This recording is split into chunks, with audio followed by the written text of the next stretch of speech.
아멘. 찬양에 감사를 드립니다. 할렐루야. 네, 오늘은 우리 마가복음 9장 14절에서 29절의 말씀으로 우리 삶에 있어 진정한 능력과 힘은 이라는 제목으로 하나님의 말씀에 은혜를 나누고자 합니다. 말씀의 은혜를 나누기에 앞서 이 수해로 인해서 인명피해가 많고 또 지난 한 주간을 동안은 이 묻지마 살인의 피해자와 안타까운 교사의 죽음이 있었습니다. 참 무거운 마음으로 이 한 주간을 보낸 것 같습니다. 우리 슬픔 속에 있는 모든 분들에게 하나님께서 위로를 더해 주시기를 간절히 기도합니다. 네, 오늘 말씀을 나누겠습니다. 주는 그리스도시요 살아계신 하나님의 아들이십니다 라는 이 베드로의 고백 이후에 예수님께서 자기 십자가의 죽음에 대해서, 자기가 이제 십자가를 지시고 죽을 것에 대해서 베드로에게 이야기하시고, 또 베드로가 이것을 듣고 예수님을 만류하게 될 때 예수님이 베드로에게 이렇게 얘기하시죠. 사단아, 물러가라. 그렇게 책망하시고 난 다음에 있었던 일이 무엇이냐면 세 제자를 데리고 변화산으로 올라가서 예수님과 제자들이 놀라운 경험을 하게 됩니다. 이 세 제자는 예수님과 함께 변화산에 올라가서 놀라운 경험을 했지만 따라가지 않은 이 9명의 남겨진 제자들은 이 산 밑에서 난처한 상황을 겪고 있는 것이 오늘 본문의 말씀이거든요. 이 난처함은 물론 나중에 제자들에게 있어서, 이 9명의 제자들에게 있어서 주님을 깨닫게 되는 중요한 요소가 되기도 합니다. 참 놀랍게도 하나님의 인도하심의 방법이 우리가 경험하고 아는 것을 통해서 우리가 신앙이 커져가게 하시는 것이 아니라 난처하고 곤란한 상황 속에서도 실수와 실패를 통해 하나님은 우리를 깨닫게 하신다라는 것이 놀라운 것이죠. 우리의 인생길은 그 누구도 알지 못합니다. 솔직히 내일 일어날 일을 아는 사람도 없죠. 우리는 그것도 모르고 살아가요. 그래서 우리는 우리의 인생길을 인도해 줄 가이드가 필요합니다. 자기가 보고 자기가 아는 길을 다 간다는 것은, 그것은 인생에서 하나님이 인생 속에 필요가 없다라는 것을 이야기하는 거거든요.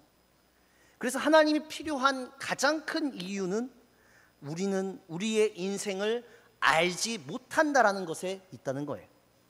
쉽게 다시 말하면 내가 보기에는 그 길이 막혀 보이고 그 길은 막다른 길이고 이 길 속에서 걸어가는 동안 난처한 일이 있을 수 있어요. 그 길을 따라가고 걸어가는 데 있어서 가장 중요한 것은 가이드에 대한 신뢰라는 거예요. 신뢰가 깨지면 가이드와 싸우게 되죠. 물론 세상적인 여행할 때의 가이드는 싸울 만한 가이드들이 많아요. 그러나 하나님은 우리 인생의 가이드는 다르다라는 거예요.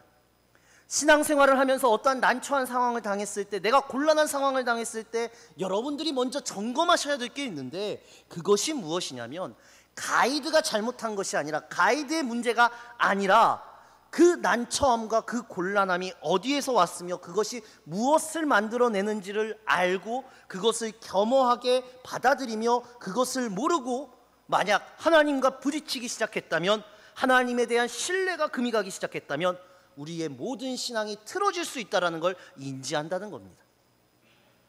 사실 이걸 드러나는 게 이스라엘 백성들이 광야길을 갔을 때의 신앙생활이거든요. 출애굽 시기 때 하나님의 뜻 가운데 그 이스라엘 백성들 맨 앞에는 구름 기둥과 불 기둥이 기가 막히게 그들을 인도하고 있었어요.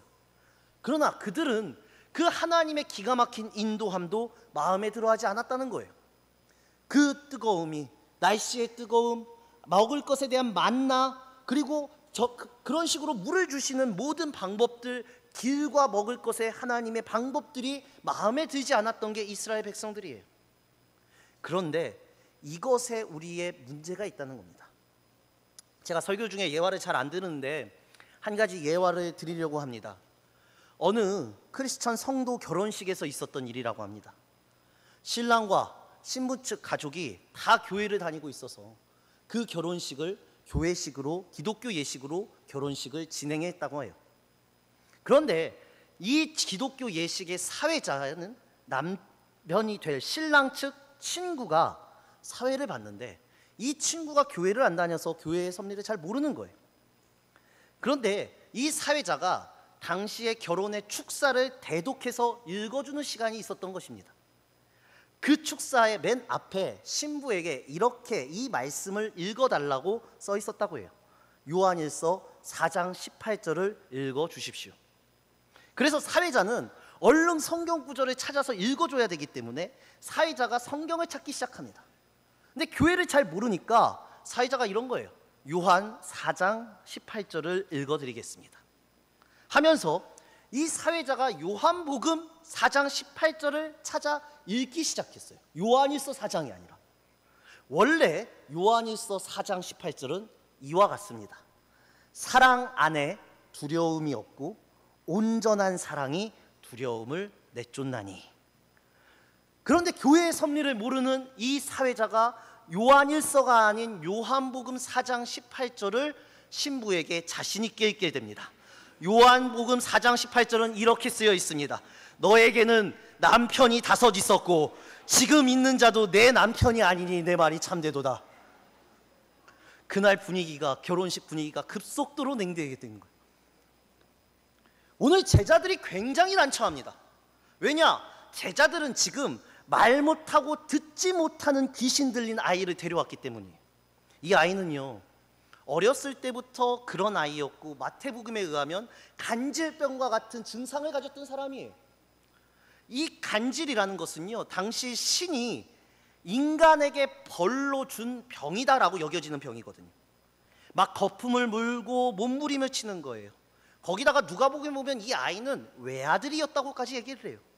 그러니 하나뿐인 이 외아들이 어려서부터 간질을 가지고 있었고 거친 상황 속에서 살고 있었던 거예요.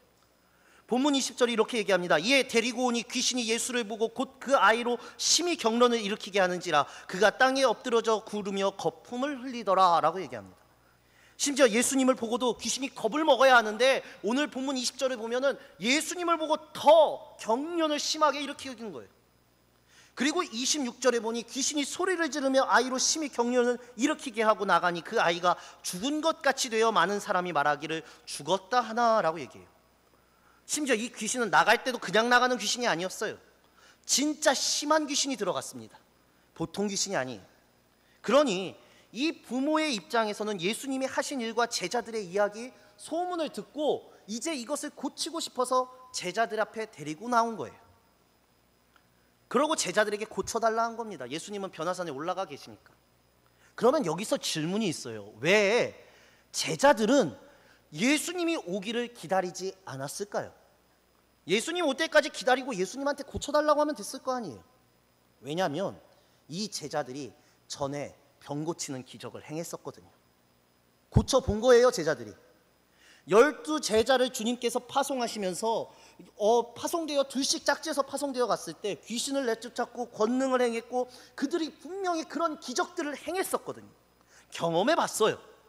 그리고 예수님이 3명의 제자를 데려갔다고 하니 2명씩 파송되었을 그때보다 9명이나 되는 더 많은 제자들이 뭉쳐 있었기 때문에 아마 제자들은 그렇게 생각했을 거예요. 우리는 충분히 고칠 수 있어라고요.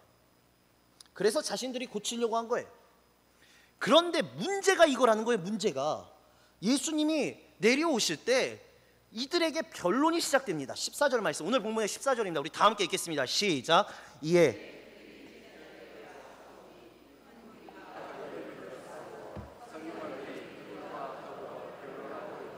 아멘. 자, 여기서 변론하고 있다라는 건 논쟁하다인데 제자들이 못 고쳤으니까 서기관들이 지금 제자들을 추궁하고 있는 거예요. 뭐라고 하고 있다고요. 제자들에게 너희 왜 못 고치냐 하면서. 생각해보세요. 제자들 자신 있게 고치겠다고 하지 않았겠습니까? 왜? 고쳐봤으니까. 그런데 안 되니까 난리가 난 거예요. 15절 말씀, 오늘 본문의 15절입니다. 우리 다 함께 읽겠습니다. 시작. 온 무리가 제자들이 지금 서기관들에게 추궁당하고 있는데 예수님이 오니까 막 달려온 거예요. 무리들이요. 무리들이 달려와서 예수님을 향해서 9명의 제자들이 지금 고치지 못했다고 무리들이 손가락질하고 있어요. 지금 제자들 9명의 제자들은 상당히 곤란한 상황, 끔찍한 상황에 놓여 있다고요. 무리들이 달려와서 예수님께 물으니 그러면 예수님께서 뭐를 하셨느냐? 오히려 반대로 무리들을 깨우쳐 주기 시작하세요. 제자들, 못 고친 제자들에게만 얘기하는 것이 아니라 무리들을 깨우쳐 주신다고요. 19절, 우리 19절 말씀 다시 한번 읽어볼게요. 시작. 대답하여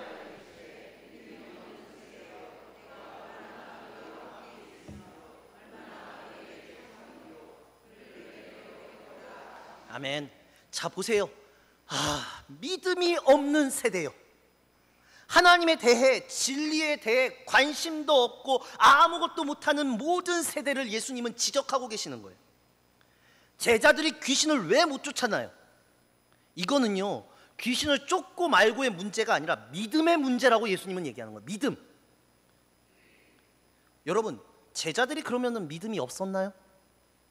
아니잖아요. 제자들 분명히 믿음을 가지고 있었던 자들이에요. 그렇다면 이 말은 제자들이 9명의 제자들이 가지고 있었던 믿음과 예수님이 지금 말씀하시는 믿음이 전혀 다른 믿음이라는 거예요.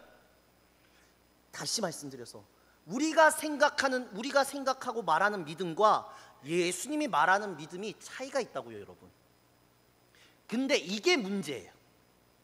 믿음이라는 낱말은 같은데 그 생각과 개념과 내용과 질은 전혀 다르다고요. 또한 기도라고 말을 해요. 믿음이라고 말하고 예배라고 말해요. 그런데 기도를 하는데 성경에서 말하는, 하나님이 말하는 기도에 대해서 이야기하지 않아요. 다른 종교의 기도, 샤머니즘의 기도를 성도, 그리스도인들이 말하고 있어요. 믿음을 이야기하는데 이것은 기독교의 믿음을 이야기하지 않아요. 다른 종교의 믿음과 동일한 내용의 믿음을 이야기해요. 그리고서는 우리는 하나님 앞에 나간다고 말해요. 여러분, 유튜브나 페이스북이나 인스타그램의 게시글이나 영상 내용들 보시면서 신앙생활 하지 마세요. 신천지도 자기들 거 속이고 많이 올리고요, 이단들도요 많이 올려요. 그걸 가지고 믿음이 따라가면은요, 믿음이 흔들립니다. 믿음 힘들어져요. 잘못된 믿음의 결과는요, 분노를 일으킵니다. 잘못된 기도의 결과도 원망과 분노를 일으켜요. 왜냐? 믿음의 대상과 믿음의 목적이 완벽하게 틀어져 버렸기 때문이에요. 오늘 제자들 겁없이 달려들었는데, 그런데 그 결과를 보세요. 예수님의 한없는 탄식이 결과예요. 믿음이 없는 세대요, 왜 진리에 관심을 두지 않고 너희들의 완고한 고집을 지니고만 살아가느냐? 예수님은 거기에 탄식하는 거예요. 22절에 이 본문의 문제를 얘기하거든요. 22절 말씀 우리 다 함께 읽겠습니다. 시작. 귀신이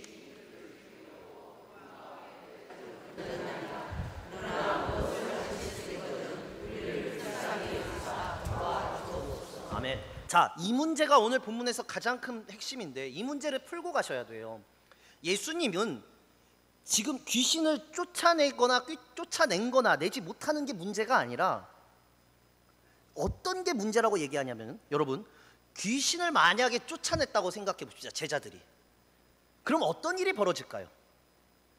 이 아이의 부모의 믿음이 더 깊어질까요? 귀신을 쫓아냈으니 이 부모는 더욱 깊은 믿음으로 들어갈까요? 아니라는 거예요. 여러분, 지금 우리가 무엇을 모르면서 신앙생활하는 줄 아세요? 우리는요, 하나님의 인도함이 마음에 들지 않아요. 누군가 저한테 이런 질문을 하더라고요. 목사님, 사모님과 결혼해서 사는 게 한 번도 후회해 본 적 없으세요? 다른 여자를 만나서 살 거리라고 후회해 본 적 없으세요? 그러면 전 대답해요. 바로요. 전 단 한 번도 없습니다. 그러면 왜요?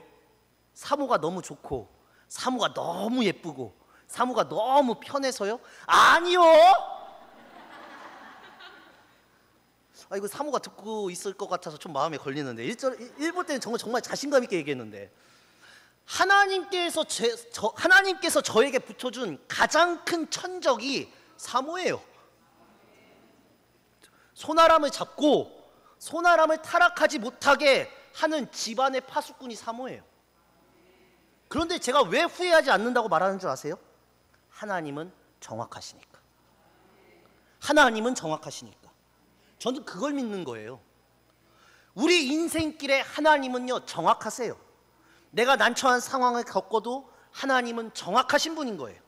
하나님은 실수와 실패가 없는 신실한 분이신 거예요. 내가 지금 고통 속에 있는 것도 힘든 것도 사실이지만 저는 하나님이 틀렸고 하나님이 잘못되었다고 단 한 번도 생각하지 않아요. 내가 그 방법을 모를 뿐이에요. 우리의 인생 속에 하나님은 이걸 가르쳐주고 싶으세요. 편함을 가르쳐주고 싶으신 게 아닙니다, 여러분. 하나님이 너를 끌어가는, 나를 끌어가는 인생이 결코 실수와 실패가 없다라는 거예요. 지나가 보면 정말 큰 유익이 되었구나. 그걸 겪게 하시는 게 주님이세요. 참 희한한 게 뭐냐면요, 우리는요 내 자신이 불편해지면요 내 안에 있는 잘못된 것들이 나와요. 하나님은 이걸 고치고 싶어 하세요.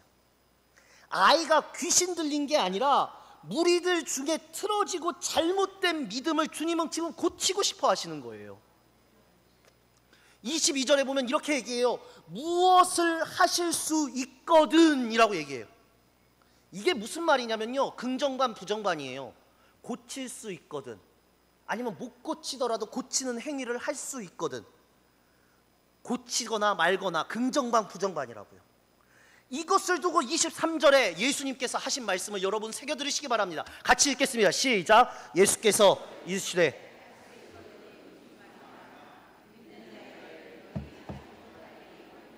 하시니. 아멘.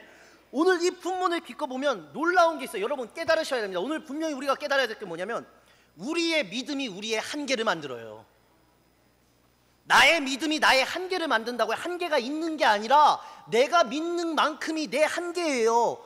믿음이라는 건 예수를 쫓기 전에 나를 부인하는 자기 부인이 있어야 돼요. 나를 부인하면요 한계가 없어집니다. 나를 부인하면 예수가 채워지고요 내 한계가 사라지게 되는 거예요. 나는 한계가 왜 있느냐, 내가 왜 불가능하다고 생각하느냐, 내 안에 이미 내가 가득하기 때문이에요. 나라는 존재가 가득해요. 내가 부인되지 않는다면 그 믿음은 결국에는 오염되고 악화되거든요. 한국교회가 왜 이렇게 믿음이 악화되었습니까? 다 내가 했어요. 내가 기도했고, 내가 예배했고, 내가 섬겼고, 내가 봉사했고, 내가 헌금했다예요. 거기서 빼야 된다고요. 나를요 예수로 인해로 바꾸셔야 된다고요. 24절 우리 다 함께 읽겠습니다. 24절입니다. 시작. 곧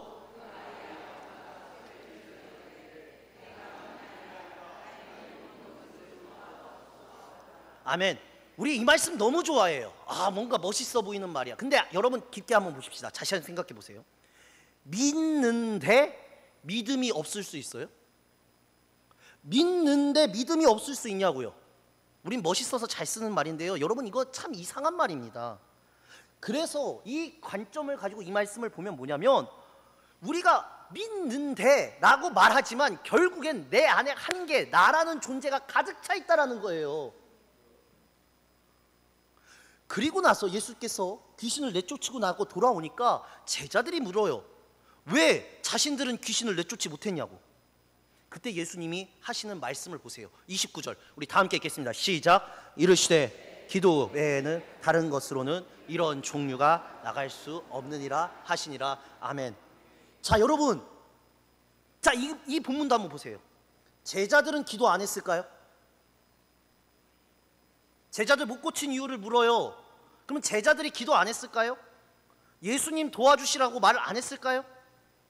예수님이 그토록 기도하는 모습을 보면서 걸어왔던 제자들인데, 함께했던 제자들인데 기도 안 했을까요? 아니라는 거예요. 오늘 말씀은요 여러분, 오늘 믿음과 기도가 무엇인지를 너희가 깨달으라는 거예요. 진정한 믿음과 기도가 무엇인지. 믿음은 믿었는데 아니라고 오늘 말씀하시고, 제자들은 기도했는데 기도가 아니라고 말씀하시는 건 무엇을 의미하는 겁니까 여러분? 그들의 믿음과 기도가 틀어졌다는 거예요. 다른 말로 할게요. 사랑하는 성도 여러분, 수없이 기도하시죠? 여러분 예수 그리스도를 믿고 계시죠? 제가 정말 자주 강조하는 방법인데요, 내 기도를요 핸드폰 좋잖아요, 녹화하시거나 녹음하세요. 그리고 한번 들어보세요. 들으시는데 그냥 들으시지 말고 누군가 나를 만날 때 이렇게 기도하듯이 나를 만나고 나에게 말한다고 생각하고 들어보세요. 그러면 그 사람을 만나고 싶을지 안 만나고 싶을지 점검해 보세요. 난 항상 금식해. 난 항상 새벽 기도해. 난 언제나 어디서나 주님을 믿는 그 믿음 가운데 기도하고 시간을 쏟아. 이런 거 말하는 신앙에서 벗어나시라고요, 여러분. 기도가 하나님 앞에서 내가 실컷 떠들었다가 기도가 아닙니다, 여러분. 기도는요, 대화예요, 대화. 대화에서 가장 중요한 건 통해야 된다고요, 서로가요. 통하려면 상대방의 이야기를 경청해야 돼요. 근데 내가 원하는 것, 내가 말하는 것, 내가 주장하는 것만 실컷 말하고 그걸 대화라고 하지 않아요. 여러분, 그걸 해놓고서 우리가 기도했다라고 하면은요, 빨리 점검하셔야 된다고요, 기도를요. 내가 바라고 원하는 것 나만 가득 찼잖아요. 오늘 마태복음, 이 같은 본문을 이야기하고 마태복음은 이 사건을 다르게 얘기하고 있거든요. 마태복음 17장 19절에서 20절입니다. 우리 화면을 보면서 다 함께 읽겠습니다. 시작. 이때에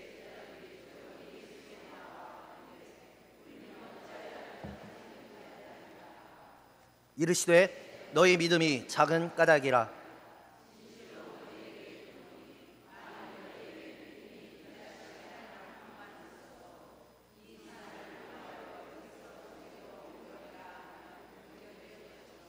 또 너희가 못할 것이 없으리라. 아멘.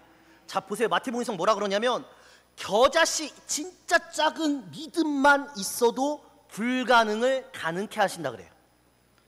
불가능이라는 건 내 한계예요. 나의 한계. 가능이라고 하는 건 하나님이 가지고 계신 능력이에요. 이 믿음, 오늘 성경이 말하는 것은 믿음의 양을 얘기하는 게 아니라고요, 여러분. 질의 문제예요. 믿음의 질. 어떤 질 있는 믿음을 조금이라도 가지고 있느냐. 우리가 하나님을 믿는다는 것은 그 믿음이 질적으로 어느 정도냐는 걸 말해요. 그런데 우리는 늘 교회에서나 세상 생활하면서 믿음에 대해서 얘기하면 양만 얘기해요. 양. 내가 이만큼, 내가 저만큼, 내가 이렇게. 그런데 그러니까 예수님이 뭐라 그러세요? 이 질의 문제, 믿음의 질을 묻고 겨자씨, 진짜 자그마한 겨자씨 하나만 같아도 다른 믿음이라고 얘기한다는 거예요. 그러면 여러분, 믿음이 뭔데요? 예수를 믿는다는 게 뭔데요? 마태복음 7장 18절에서 변화산에서 하나님이 오늘 이 믿음의 문제, 그리고 오늘 사건의, 오늘 본문의 문제를 놓고 믿음에 대해서 이 딱 한 절을 믿음이라고 칭하면서 보여주세요. 마태복음 17장 8절입니다. 우리 화면 보면서 다 함께 읽겠습니다. 시작. 제자들이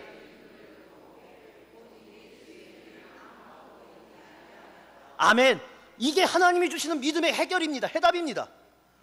너희는 그의 말을 들으라 하면서 하나님이 말씀하시면서 제자들에게 말씀하신 건 뭐냐? 제자들에게 딱 눈을 떴을 때 세상에 다른 것들 보이는 게 아니라 오직 예수만 보이게 하신 거예요. 믿음, 신앙, 여러분 뭔지 아세요? 예수의 말을 듣는 게 믿음이에요, 여러분. 예수의 말을 신뢰하는 게 믿음이에요. 예수의 말씀을 따라가는 게 그게 믿음이라고요. 우린 그걸 믿어요. 내가 예수의 말을 믿고 예수가 진리이고 예수를 믿는다면, 내가 지금 가지고 있는 것들이 예수로 말미암아 나오는 것들이라면 그 믿음은 산을 옮기는 믿음이 된다는 겁니다. 그래서 강조하는 게 뭡니까? 누가 산을 옮깁니까? 내가 산을 옮깁니까? 아니요, 하나님이 하신다는 거예요. 예수가 하신다는 거예요. 예수란 분은요, 혈루병 여인의 그 옷 끝에 있는 실타래 한 가만 만져도 병을 낫게 만드시는 분이에요. 그게 겨자씨만한 믿음이라고요. 근데 그것이 산을 옮기게 한다고요. 불가능을 가능케 만든다고요. 그래서 그의 말 한마디가 천지를 만드셔요. 말 한마디로 천지를 만드시는 분이에요. 불가능하니까요. 오늘 본문에도 이렇게 얘기해요. 무엇을 하실 수만 있다면 이라고 얘기해요. 이게 좋은 말이 아니라니까요. 예수가 누군지 모르는 거예요. 진짜 예수님을 안다면 이렇게 말했을 거예요. 주여, 말씀만 하옵소서. 주여, 말씀만 하옵소서. 그리 될 줄 믿습니다. 그래서 성경에서 예수님이 큰 믿음이라고 칭찬한 사람은 다 놀랍게도 이런 예수님의 속성을 아는 사람들이에요. 말씀만으로도 이루어질 수 있다.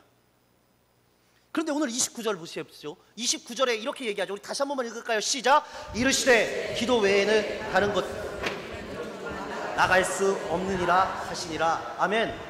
내 안목으로는 될 수 있다, 내 시선으로는 될 수 있다, 나는 100% 될 것 같아도 이것을 이루시는 결과는 내 힘과 내 능력이 아니고 내가 아닌 것을 알기에 기도가 나올 수밖에 없습니다.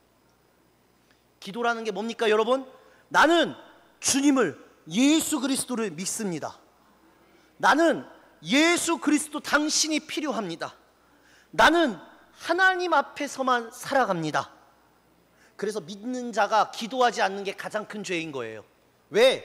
그리스도인들이 믿는 자인데 그리스도인들이 기도하지 않는 건 모든 삶의 주권이 자기한테 있다는 거고, 자기가 가이드가 된다는 거고, 자기가 자기 인생의 주인이 된다는 것이고, 기도하지 않는다는 것은 하나님의 은혜와 능력을 간구하지 않는다는 거기 때문이에요.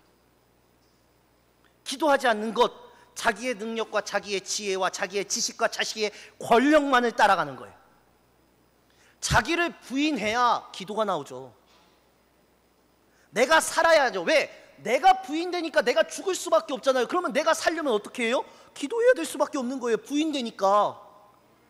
내 믿음이 흔들리니까 기도해야 되는 거죠. 믿음 없음을 도와주소서, 이게 기도예요. 믿는데 나의 믿음에는 한계가 있습니다. 주님, 나의 믿음의 질에 문제가 있습니다. 돌이키셔서 나의 믿음의 질을 만들어내 주시옵소서. 우리의 믿음을 누가 만드는데요? 내가 만든다고요? 내가 믿는다고요? 아니라고요. 하나님이 만들어내시는 게 믿음이기 때문에 기도가 나올 수밖에 없는 거예요. 믿음 없음을 도와주시옵소서. 여러분, 제자들의 오늘의 실패가 무엇을 만들었냐면, 제자들은 후에 환난과 어려움 속에서도 담대할 수 있는 이 담대함을 오늘 사건을 통해서 하나님은 이끌어 가십니다. 그들이 머리를 짜고 여러 가지 귀신을 쫓아보려고 했지만 그렇지가 못해요. 18절에 보면은 그들이 능히 못하더라 라고 얘기합니다. 능히 못하다라는 건 쓸모없다, 도움이 되지 못한다, 효력이 없다라는 뜻을 가지고 있어요. 여러분, 세상 살아가기 힘드시죠? 왜 힘들까요? 내가 실력이 없어서 그래요. 내가 가지고 있고 여유가 있고 권력도 있고 그러면 힘들지 않죠. 그런데 우리는 힘들어요. 그럼 여기서 어떻게 이기실래요? 이거 어떻게 이기실 거냐고요. 여러분, 세상 사람들보다 더 악할 자신 있으세요? 세상 사람들보다 더 잔꾀 부릴 자신 있으세요? 세상 사람들보다 죄에 대해 더 무감각해질 자신 있으세요? 하세요. 그러면 그렇게 사세요. 칼 들고 오면 도끼 들고 찾아가세요. 우리 그러지 못하잖아요. 우리 그렇게 못 살잖아요. 우린 세상 사람 못 이깁니다, 여러분. 그러면 어떻게 이겨야 합니까? 믿음으로 이겨야 하는데, 우리가 세상 사람들과 다른 건 예수 그리스도를 믿는다는 거, 그거 하나밖에 없는데 믿음마저 없으면 어떻게 되냐고요? 쓸모가 없어지는 거예요. 쓸모가. 그러니 예수 그리스도의 정수, 가르침의 정수라는 산상수훈에서 이 정수의 가르침을 예수님은 이렇게 선포하시는 거예요. 마태복음 5장 13절 말씀 우리 화면 보면서 다 함께 읽겠습니다. 시작. 너희는